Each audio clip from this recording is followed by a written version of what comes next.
What's up? This is Camden from Seven Kingdoms, and you're watching Brutally Delicious. You want anything? Hi, I'm Sabrina from Seven Kingdoms, and you're watching Brutally Delicious. 1, 2, 3, 4. The Brutally Delicious Podcast. The Brutally Delicious Podcast. The Brutally Delicious Podcast. The Brutally Delicious Podcast.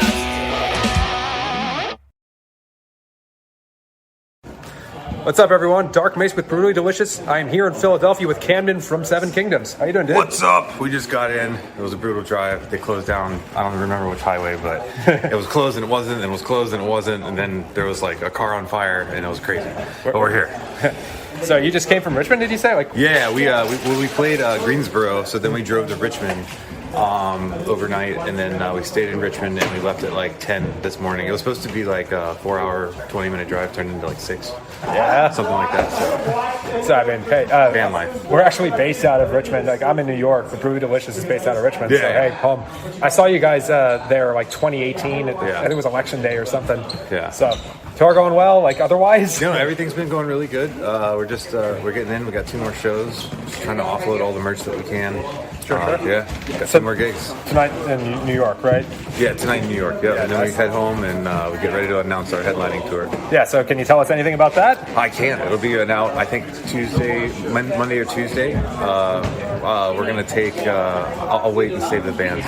There's some of them, but if you've looked at our Facebook page, we've kind of dropped where we're returning. So I saw a couple. Yeah. I mean, yeah, for sure. You are doing New York, right? Yes. Okay. Yeah, we're doing New York. So you can't tell us. I'll tell you where, but we're doing it.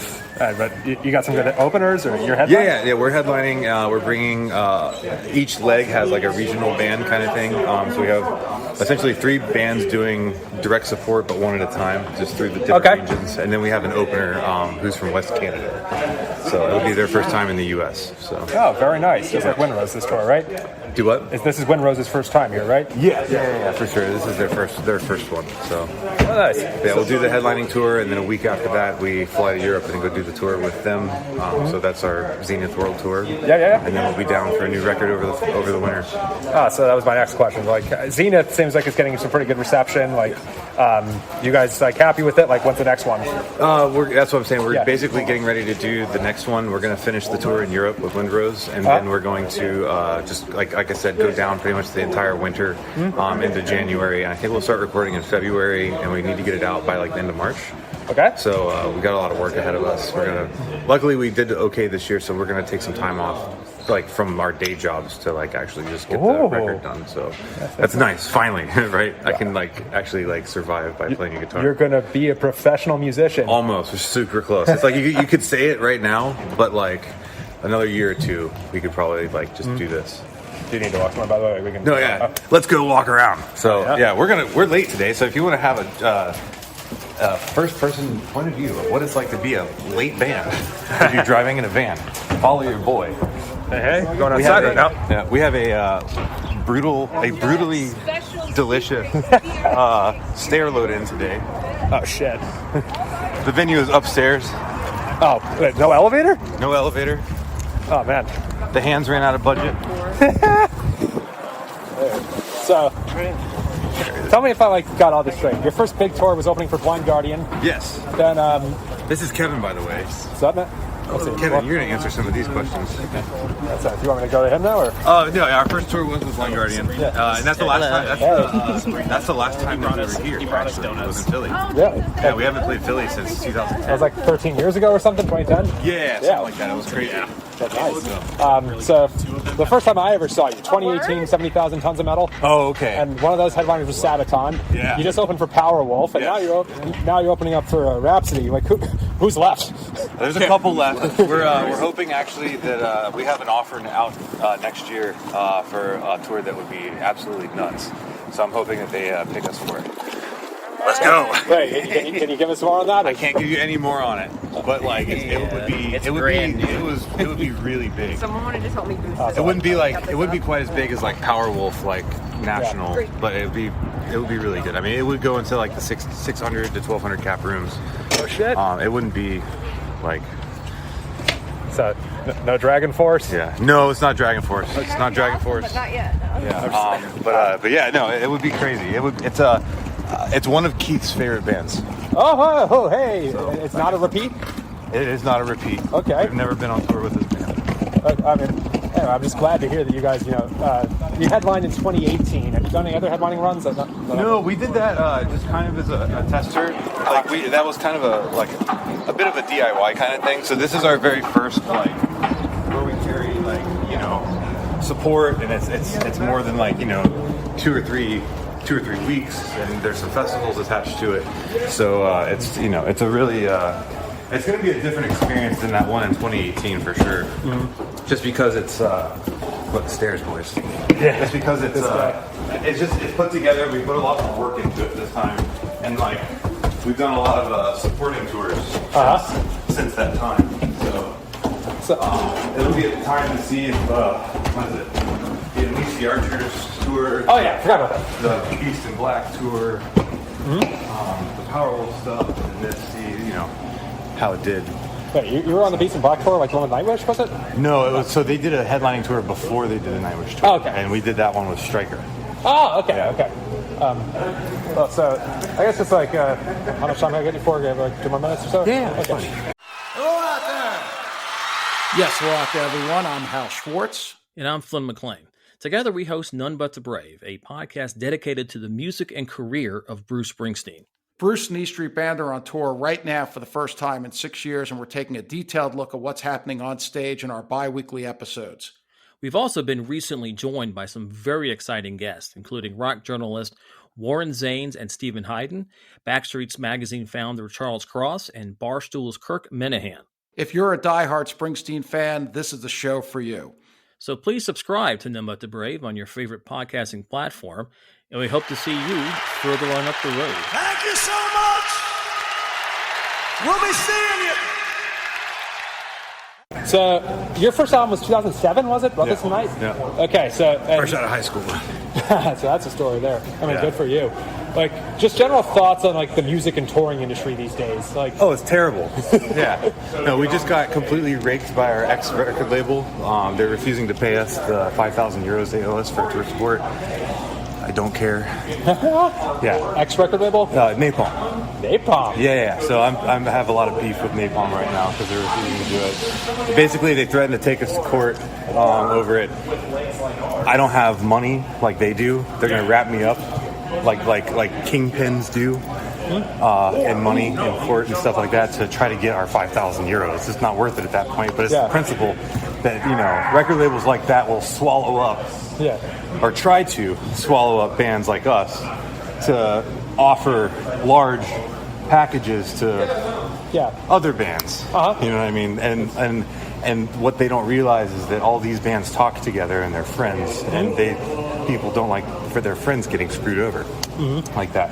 So personally, we went the Kickstarter way several years ago, and we have a really good partnership with Distortion Music Group right now. We have a license just with our jewel case. And they take care of our digital stuff. It's really cut and dry. It's not like any of the extra foo-foo bullshit that all these labels try to do. I mean, they straight up when we signed, they gave us a terrible offer, and I backed out. I didn't sign it, and then they kept asking. I got what I thought was going to be good, which would be good if we got our last bit. But it just a lot of bands have been in our position. We're not the first.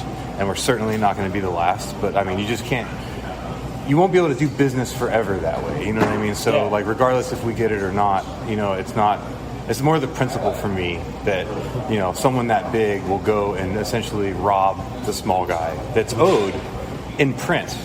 You know what I mean? For things. You know what I mean? But there's nothing I can do besides just tell people. I mean, what are they going to do, drop us?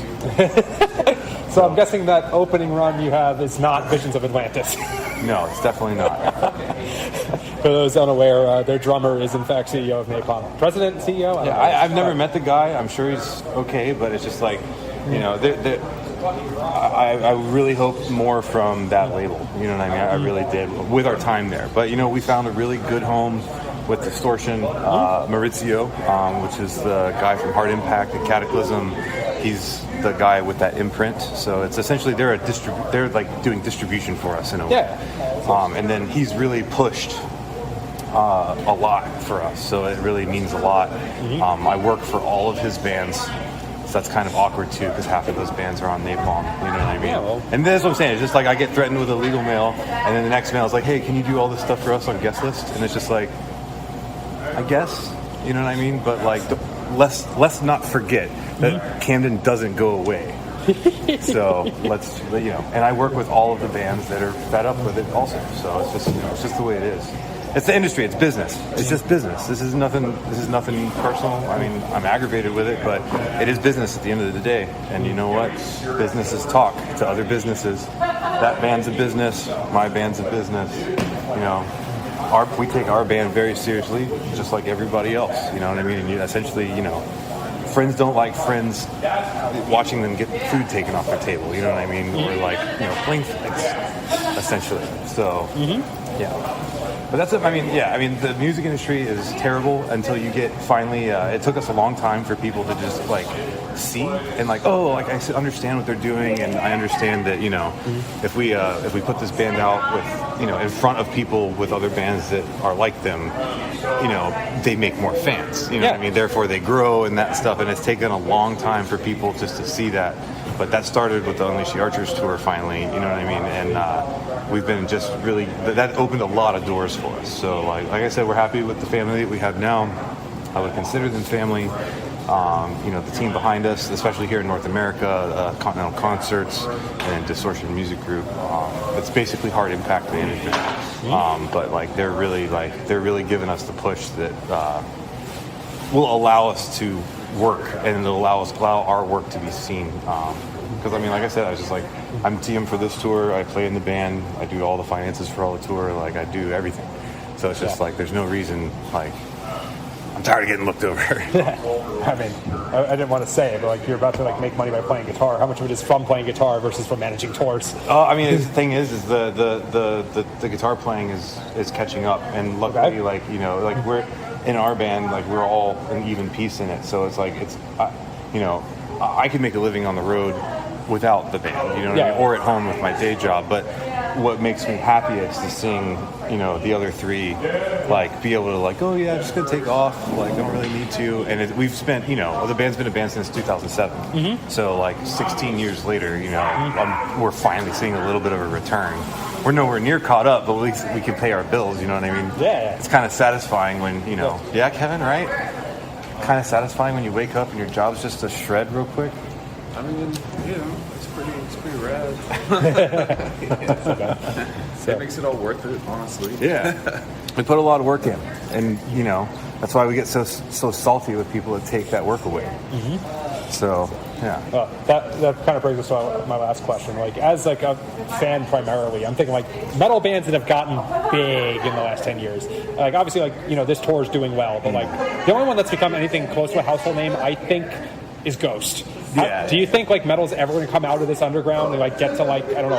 I mean, honestly, I never even, I don't even have my eyes set on like, I want to be Ghost, I want to be Iron Maiden. I just want to be able to pay my bills doing what I love. I would like to have a driver. I would like to have a bunk at some point so I can sleep and just play guitar. Like, if I could do that and pay my bills, I don't care how many people show up. I mean, I do care how many people show up, but like, you know what I mean? Like, I want the promoters to be happy. I want everybody to be happy and enjoy what they're doing, and just pay our bills. You know what I mean? If that means at some point we can buy some cool shit, you know what I mean? Probably give back to the community a little bit. They gave us this opportunity too. You know what I mean? We would be down. So, Sabrina, say hi. This Hi. is a video interview with Brutally Delicious. Hi, Brutally Delicious. Yeah. What are we having delicious today? So the magazine, originally it was a show that would invite touring musicians. It's based out of Richmond, where I believe you woke up this morning, right? Yeah, are you good with? I believe. Do you have any more questions? Just going to get a bumper in a second. Okay. But it used to be that they'd invite them over to like make food at the guy's house in Mechanicsville, Virginia. Oh, word? Yeah. That's awesome. Fun times. Ever wonder what a punch from Elton John feels like? Or how you'd cope with having turned down the chance to be in Nirvana? Or what signal Keith Richards gives when he wants you to get the hell out of his hotel room? Fans of Too Much Effing Perspective don't have to wonder, because they've heard these exact stories and a jillion others on our podcast. I'm Alex Hoffman, former tour manager for Radiohead. And I'm musician and comedy writer Alan Keller. On the TMEP show, we get guests like Nancy Wilson from Heart, Jeremiah Freites from the Lumineers, and Modern Family's Julie Bowen to tell us things they may have only shared with their therapist, clergy, or a TMZ stringer. So join us on Too Much Effing Perspective. That's EFFING Perspective. The only podcast you crank up to 11.